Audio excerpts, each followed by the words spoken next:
중앙아시아사 흉노 제국의 대한나라 전쟁. 흉노와 한나라 무제가 참여한 흉노-한 전쟁은 중국 측의 일방적인 기록만이 남아 전하고 있다. 유목민족의 특성상 이러한 기록을 남기지 않은 것은 어찌 보면 당연한 일이다.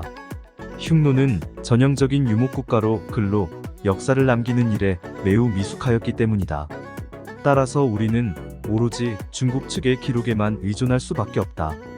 따라서 중국 사설을 기준으로 역사를 살펴볼 수밖에 없는데, 이를 인식하지 않고 사료 그대로의 역사를 받아들이는 것은 굉장히 위험한 일이다.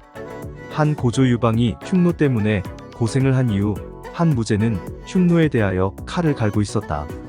흉노를 공격하기 위해 무제는 기원전 139년 장건을 서역으로 파견한다. 이는 흉노의 후방을 공격할 세력을 찾는 이유이기도 했다. 동맹을 찾아 흉노의 후방을 공격해야 하는 것이 목표였다. 그러나 장건이 떠난 뒤 오랜 시간이 지나도 소식이 없자 기원전 133년 흉노의 선우를 함정에 빠뜨려 시해하고자 한다. 한무제는 마읍이라는 변경에 한나라군 30만을 배치하고 흉노군주 선우를 유인하려 하였다. 그러나 중간에 정보가 누설되었다. 이에 흉노 선우는 분노하여 군사를 일으켜 장성 내부의 변경마을 상곡을 약탈하였다.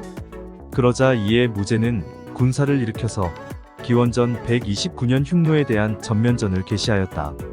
한 무제는 장수들 중 이청과 이광을 출격시켰고 흉노 역시 군사를 동원하였다.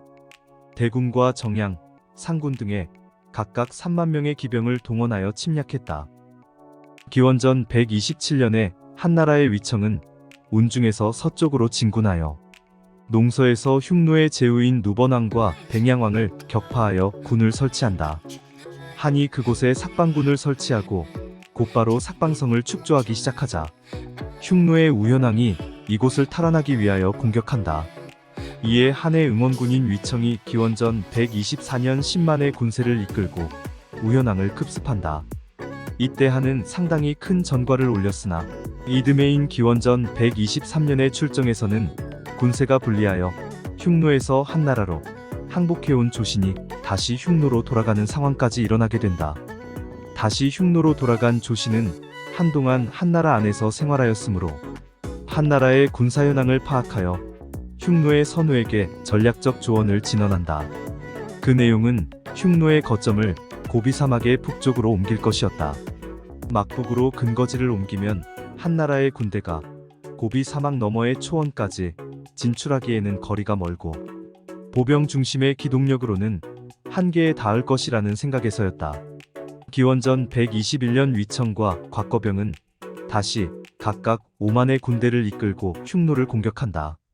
한무제는 막북이라고 하여도 만 단위에 이르는 대군을 고비사막 너머까지 진출시켰다. 이들을 통해 흉노에게 군사적인 위협을 가했지만 흉노 세력을 완전히 봉쇄하는 데는 성공하지 못했다. 그리고 한무제는 북쪽의 흉노뿐 아니라 서쪽으로도 군사를 보냈다. 그 이후 기원전 123년 이후로는 군사력 또한 보내어 군사적인 지배를 실시했다. 한나라의 곽거병은 농서와 연지산을 지나 약 천리를 행군하여 흉노의 지배층인 왕들을 공격하였으며 흉노 휴도왕의 옥세인 제천금인을 노획했다. 그러나 한나라의 무력적 시도들은 흉노의 세력을 완벽하게 제거하지 못했다. 곧 무리한 전쟁으로 인해 한나라의 국력은 한계를 드러냈다.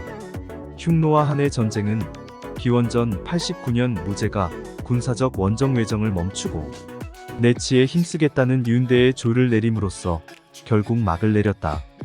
흉노와의 굴욕적인 관계를 재정립하고자 했던 무제의 노력은 수포로 돌아갔다. 흉노는 비록 거점을 옮기게 되어 고비 사막 이북으로 세력권이 후퇴하고 하서회랑 지역도 잃었지만 결국에는 한의 피해가 더 막심하였다. 두 나라 모두 극심한 소모전에 의해 국력만 상실하였으며 흉노와 한의 전쟁은 일방적인 패자도 승자도 없는 전쟁이었다.